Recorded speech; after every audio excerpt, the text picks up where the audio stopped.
The first technique that I want you to get really good at is using the overhook to set up the triangle choke. Why do I want you to get good at a triangle choke in an Omoplata instructional? It's because if you have a credible triangle choke, the Omoplata becomes so much easier to get. Almost everybody who's a closed guard specialist uses some form of this attack into the triangle choke, into the Omoplata. And I'm going to include some bonuses on the instructional here of John Thomas and of Brandon Mullins, both using very similar approaches to get the triangle choke so you can get good at the triangle choke from here. If I've got him in the closed guard, I'm going to try and pull him into an overhook. Step 1, get his grip off of you. Step 2, pull in, get an overhook. Step 3, foot on the ground, move your hips out. Step 4, start threatening the triangle choke by bringing my leg up. He's going to hold my knee and sprawl down on it. He doesn't want that leg to come out. Next, stiff arm the head, put the foot on the ground while pulling my hand out to the elbow. Next, sit up on the elbow here, control over the back. Sit up, both feet out ahead of me, pull him sideways. Legs go 90-degree turn, 90-degree turn. From here, you're going to secure an over-under grip, coming over the near shoulder, under the far arm, either linking your hands like this or like this. And now I'm going to finish the Omoplata by pushing forward on my foot and raising my hips. Tap. So let's go into that in a lot more detail because there's a ton of tiny little details. If we're grip fighting from closed guard, it's not necessarily easy to go get the overhook. Getting this is a huge deal. I've just won a significant battle. How to get this grip, we're not going to cover in extreme detail. I'm just going to say you're going to remove his hands from your chest. You're going to close your ankles as high as you can on his back, clamp your knees right under his armpits, and then pull him forward while pushing him slightly to the side, and then digging here. If I just lie here, he's going to get out. In a fight, if he's punching, he's going to headbutt me here. He's going to punch me here. Regardless if this is sport or no-gi or MMA or self-defense, I have to get out to the side. I can either just make this leg straight and use the back of my hamstring on his thigh as a pivot point, or I can open my legs, put the foot on the floor, and escape and try and make this angle here. Richie, we've been friends a long time. Try to headbutt me. He's not going to headbutt me. He's probably, even if he gets past my hand here, he's probably not going to be able to knock me out punching like this. He might get chipped. But in general, if you're in a good position for self-defense, you're also in a good position for sport. Now, the threat of the triangle here.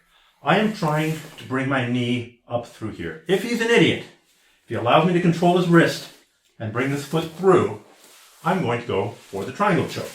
If he's slightly less of an idiot, goes here and just cups my hand, I'm going to go for the triangle choke. If his palm is up, my palm is up, I'm going to pull it through, he's going to resist, I'm going to kick it through, and I'm going to go for the triangle choke. I should not go for the Omoplata if I can finish it with the triangle choke. So my Omoplata attack is predicated on him not being a complete idiot, not being a partial idiot, and sprawling on this leg and trying to work his way around. Now, he's going to be probably trying to bring his head close to me, so I don't want to use tricep strength. Ideally, what I'm going to use is body. I'm going to put my hand here. I'm going to extend my arm as I move my body away. Now, I've got a straight arm here that I can use. I have to escape this hand out and control behind the epicondyles of the elbow. Right here. You got your tennis elbow bone and your golfer's elbow bone. Here. Bring the foot in front of the face. I'm replacing my hand with my foot. Again, we're going to cover all the things to do when you can't get your foot out of here, when he's trying to counter. All of that will be covered in good time. Right away, I'm going to sit up. I'm sitting up for a bunch of reasons. I'm sitting up so that I can remove my hand from his elbow. I'm trying to control his arm from coming out. If I'm just lying here, it comes out. If I sit up here and I'm hitting it with my abs or my belly, it's locked. I'm sitting up here and I'm controlling over the back. This is to stop him or slow him down if he's trying to roll or trying to jump and all that kind of stuff, which again, we're going to cover. From here, both legs go out in front of me. Depending on the exact configuration, I may have my ankles crossed, I may not. Again, we'll cover that. Here, I want him flat. I'm going to grab his hip, put my hand out here. I'm going to move my hip sideways, and move my hip sideways, and move my hip sideways till he's flat. The second he goes flat, it's time to finish this. My legs are going to swing backwards. 90 degrees, 90 degrees. I'm going to get a grip here. I really like the seatbelt grip, but if I use a friend and we're just doing a friendly training session, I'm just going to grab the shoulder here and lift up here. That's good enough for training. It's not good enough for competition or serious sparring. Once again, to have a good omoplata from the overhook, you need to have a good triangle choke from the overhook, because it's the threat of the triangle that drives the omoplata. And it's having a good response to your omoplata that then sets up your triangle choke again. The two really do go hand in hand. Give it a try, get really good at this technique, and you'll see huge dividends. Here's a cool detail from Brandon Mullins. Let's say I'm here, and let's say as I'm trying to push, he just keeps driving into me, and I'm just not strong enough to push him away and make this space.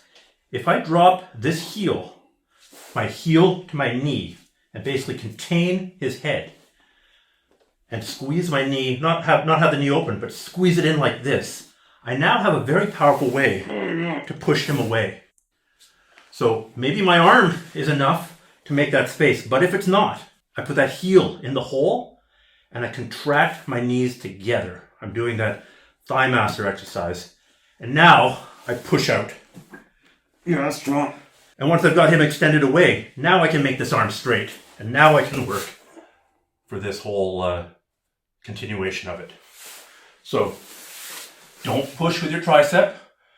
Make your body straight, make your arm straight, then push with your body.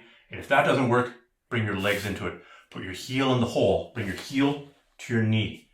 And that'll allow you to push away even a much stronger, much bigger opponent.